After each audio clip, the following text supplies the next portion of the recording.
नमस्कार, मी प्राध्यापक दिलीप कुमार आपल्या सर्वांचं स्वागत करतो नो युअर प्लांट सिरीजमध्ये. चला तर आज जाणून घेऊया भुई आवळाबद्दलची माहिती. याचं शास्त्रीय नाव फायलांथस अमॅरस. रानात सहज सापडणारी पण यकृत आणि मूत्रविकारांसाठी प्रसिद्ध औषधी.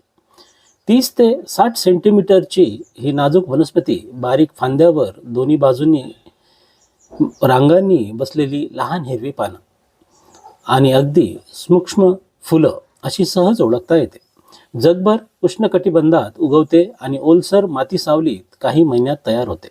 याला स्टोन ब्रेकर असं सुद्धा म्हणतात, म्हणजे खडे फोडणारी. कारण लोक परंपरेत मूत्रपिंड, पित्ताशयातील खडे, मूत्रदाह आणि वारंवार लघवी यासाठी संपूर्ण वनस्पतीचा काढा दिला जातो.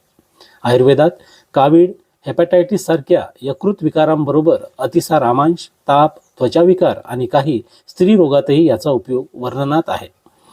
यात फायलेथिन, जेरानिन सारखी घटकं, फ्लॅवोनाइड्स आणि टॅनिन असल्याने प्रतिऑक्सिडंट, दाहशामक आणि यकृत संरक्षक क्रिया दिसतात.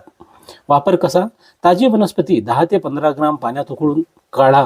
दिवसातून 1 ते 2 वेळा हा लोक पद्धतीतील मार्ग. पण लक्षात ठेवा, दीर्घकालीन उच्च मात्रेचा वापर, गर्भावस्था, स्तनपान किंवा इतर औषध चालू असतील तर नक्की तज्ज्ञांचा सल्ला घ्या.